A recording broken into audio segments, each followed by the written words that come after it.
Welcome to the channel.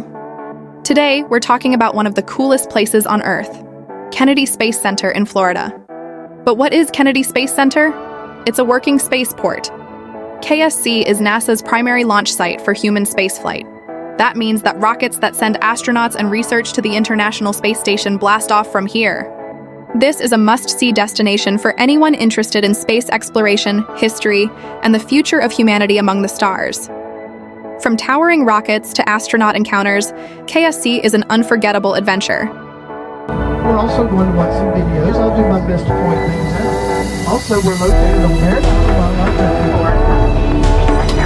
Our journey will take us past active facilities and end at the visitor complex's own Apollo Saturn V Center.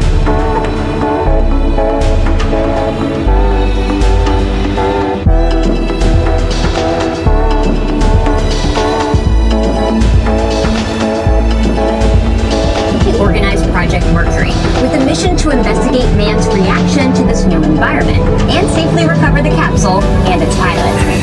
Man rating for human spaceflight on what was previously a ballistic missile was no easy task. After several modifications and test flights, a Mercury capsule carrying Ham, a chimpanzee, was successfully launched and recovered on January 31st, 1961. Just months later, on May 5th, astronaut Alan Shepard launched on a Mercury Redstone rocket, becoming the first American in space.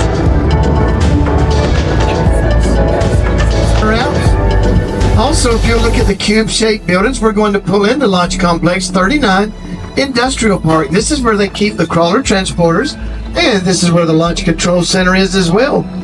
As we turn in, you'll see in front of us some cube-shaped buildings. Two of them have blue doors, one of them has a Muriel painted on it. Those buildings used to be garages for the Space Shuttle Orbiter program. If you look at the Artemis symbol on the front of the building, come to the left of the Artemis symbol till you find a very small door. That's actually an 8-foot door. A lot of people ask us what is the most important building on this block. They think it's the vehicle assembly building, but it's really not. It's the building on the left, the little white building. That's our cafeteria. And right in front of us is a building leased by Boeing. That is the Muriel of the CST-100 Starliner capsule. That's the capsule that just recently came back from the ISS, the International Space Station, and the only capsule to date that can land on land. Now, when you think of Kennedy Space Center, you probably think of rockets launching into the sky. But before any rocket can launch, it needs a home. And that home, for the Saturn V, was the Vehicle Assembly Building, or VAB. Just look at the sheer size of this thing. The VAB is one of the largest buildings in the world by volume. The VAB was critical in the assembly process of these rockets.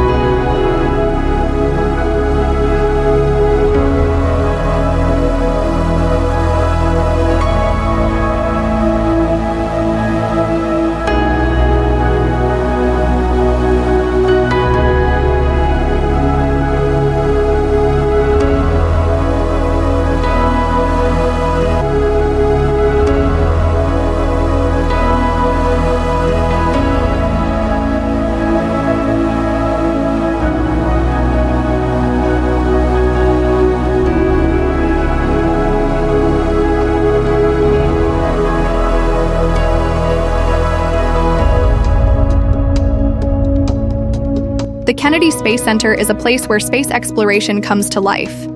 Among its many attractions, the Apollo Saturn V Center is a must-visit for anyone interested in space travel and the history of the Apollo missions.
When I was a kid, I used to dream about flying through space. Every week on TV, I'd watch my heroes jump into their rocket ships and took to the stars. And I wanted to be like them. They had courage, imagination, and no problem ever stood in their way for once. In the end, when we actually did send men into space, it turned out that those were exactly the qualities it took. I'm John Hudson. This is Pad 39 of the Kennedy Space Center. I was a launch controller here when from this very spot, man took off to fly to the moon. It was a journey that began 12 years before that rocket ever left the ground. And it started on the other side of the world. Back then, we were one of two superpowers that always seemed to be on the edge of a terrible war. In 1957, the Soviet Union launched the first ever man-made satellite into Earth orbit. They called it Sputnik, which means traveling companion. And in a world where peace hung in a delicate balance, it seemed to be a dangerous advantage. Every ham radio operator in America could hear it beacon. People were afraid. Were the Soviets looking down on us? Watching us? If they could make a satellite pass over our cities, could they do the same with a bomb? Our own space program kicked into high gear, and less than 2 months later, we were ready to launch our own satellite.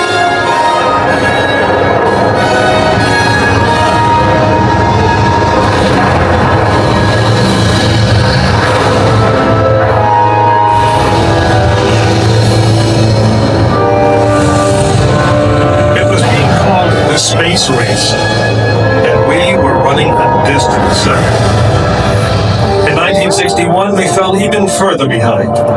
Soviet cosmonaut Yuri Gagarin became the first man into space, circling the world in just 89 minutes. We had our own astronauts, and they were eager and ready to take the big ride. But our manned space program couldn't seem to get off the ground. We stuck with it, and on May 5th, 1961, things finally started going right. Astronaut Alan Shepard took his ship Freedom 7 6.5 miles into space. America had its first space hit. Just a few days later, our space program received a new challenge. But this one did not come from the Soviet Union. It came from our young president. In one inspiring moment, he changed the mission from one based in fear of the present to one of hope for the future. But why, some say, the moon? Why choose this as our goal? And they may well ask, why climb the highest mountain? Why 35 years ago, fly the Atlantic? Why does Rice play Texas? We choose to go to the moon. We choose to go to the moon.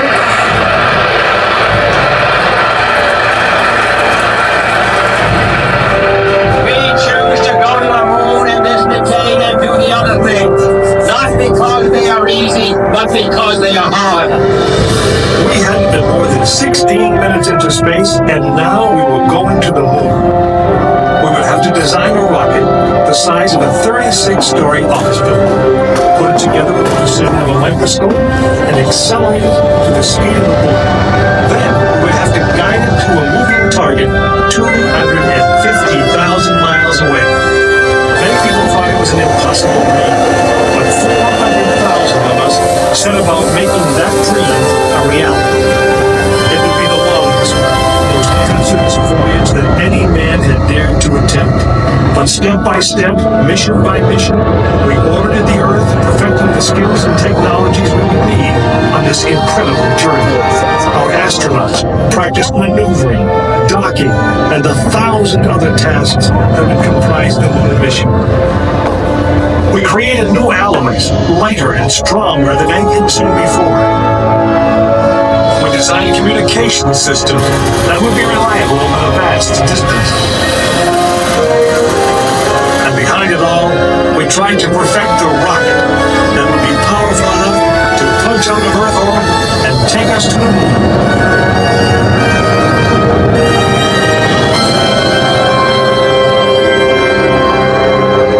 One day, however, the dream of flying to the moon almost slipped away. It was January 27th, 1967.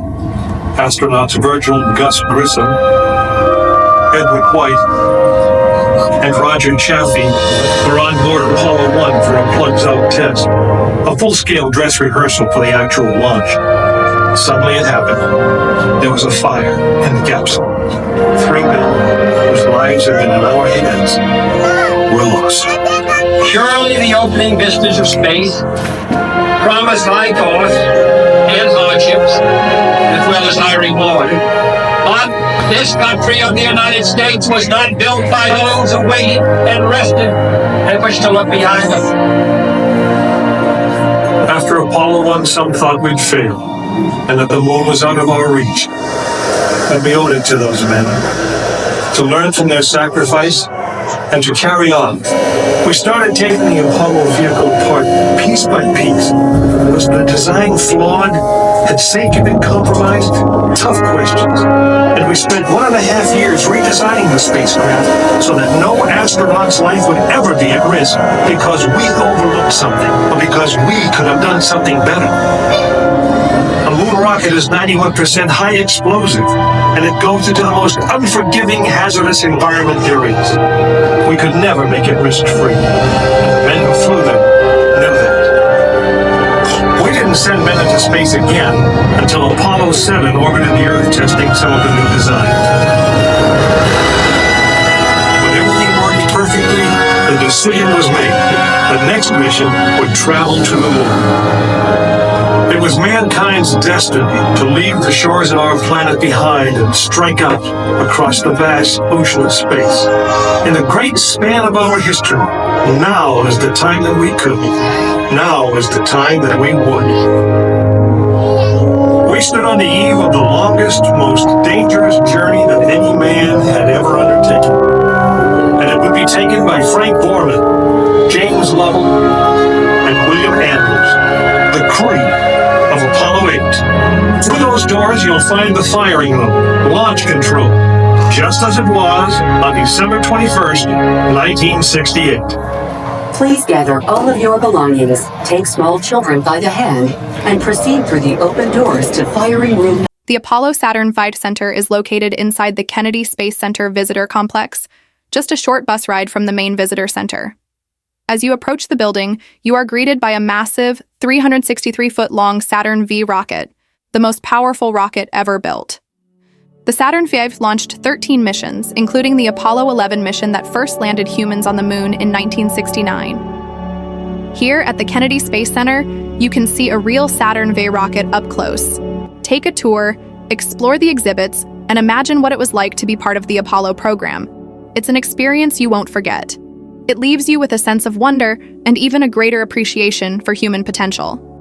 Let's talk about power. The Saturn V's first stage was powered by 5 F1 engines. These are the most powerful single-chamber liquid-fueled rocket engines ever flown. Each one generated 1.5 million pounds of thrust. Do the math.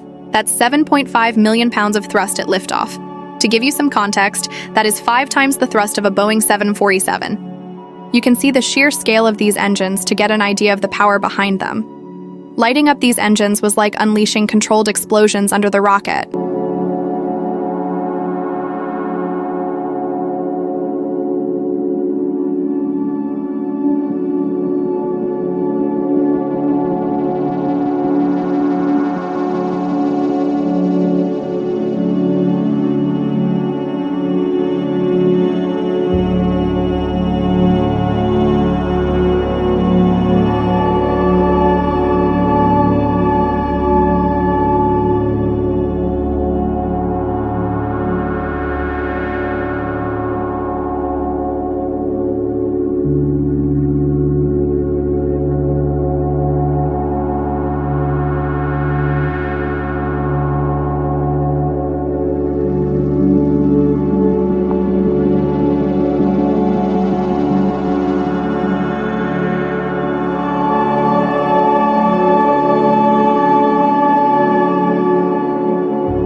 Upon entering the building, you are transported back in time to the Apollo Mission Control Room, where you can experience the excitement and tension of the historic moon landings.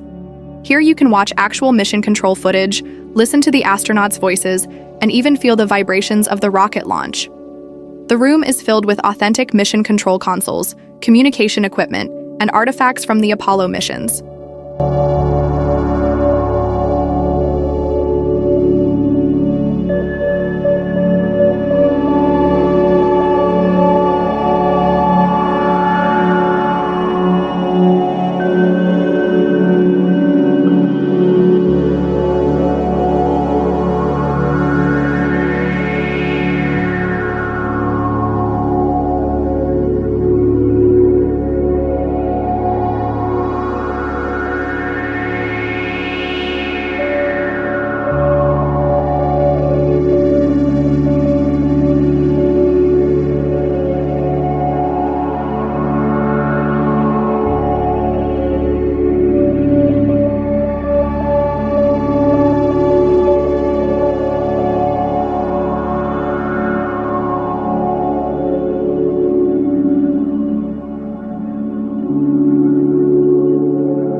Unlike modern rockets that often rely on boosters to augment their initial thrust, the Saturn V was meticulously crafted as a complete system, with each stage playing a crucial and non-interchangeable role in its journey. As one stage completed its purpose, it would separate and be jettisoned, lightening the load for the succeeding stage and optimizing performance.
The Apollo Saturn V Center also features a vast exhibit hall filled with interactive exhibits, artifacts, and displays that tell the story of the Apollo missions. You can also see a lunar rover, moon rocks, and other artifacts from the Apollo missions.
It was a moment shared by an entire world. Down there from the planet Earth, by a place like a bomb. They came in deep for all mankind. With these first steps, mankind stood on the highest ground. And we saw our planet as our home port in the endless ocean of space. There was something which was surprising to me. That occurred as I was standing on the surface. Just after we had landed, I'd gone down, standing on the surface and looking at planet Earth for the first time. Seeing the beauty, seeing the finiteness of it, the tears. Something totally unexpected for an engineer and fighter pilot to be crying up quietly up there on the moon.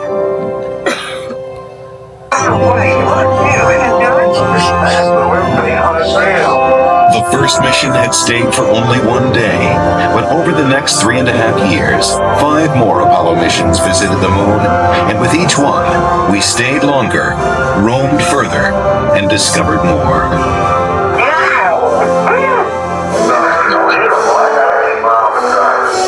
I never thought when I was a kid building rockets, in high school, that we would go to the moon, before the end of the century. I mean, I thought that was something that was way in the future, fantasy. I've been going on the moon one day. It's a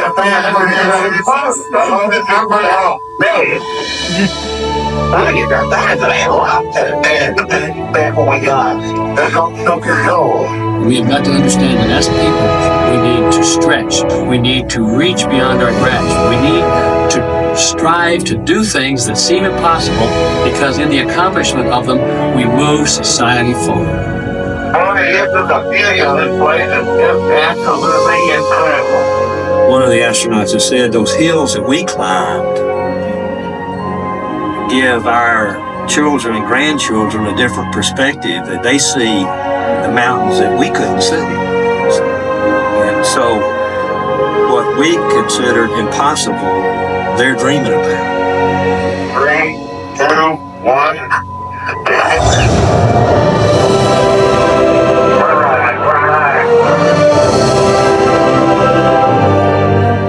When I have a chance to talk to kids, I tell them, the first thing I tell them is to take the word impossible out of their vocabulary. Go to their teacher tomorrow morning and scratch it out in the dictionary. The word doesn't exist. If I can stand here and tell you that I lived on the moon, that I called the moon my home for 3 days, you tell me what is impossible in this day and age, much less in a generation that follows, much less into the 21st century. Nothing is impossible. I like exploring things, inventing. I would like to go up there, find out what's really up there. I would like to be an astronaut. I like to design rockets. Payload specialist. I'd be a ground controller.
Nestled among the giants of space exploration at the Kennedy Space Center Visitor Complex sits a poignant reminder of human ambition and ingenuity, the Apollo 14 command module, Kitty Hawk. This iconic spacecraft, named by Commander Alan Shepard himself, represents a pivotal mission in lunar history.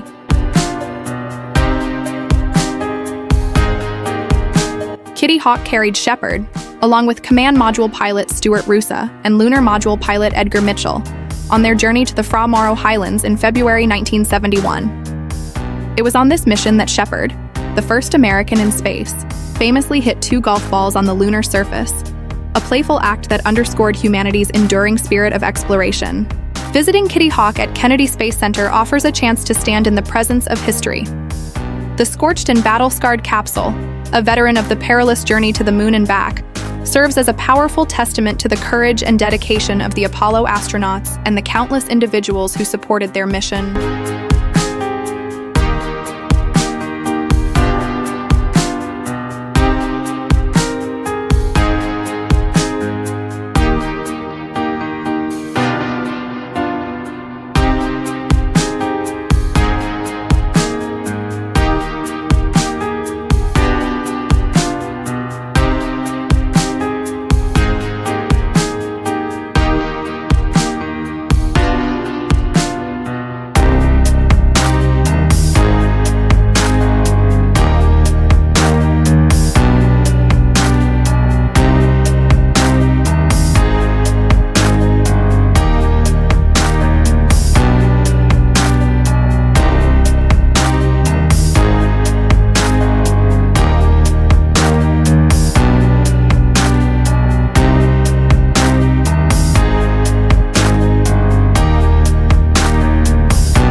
In conclusion, the Apollo Saturn V Center at Kennedy Space Center, Florida, USA, is a must-visit destination for anyone interested in space exploration and the history of the Apollo missions.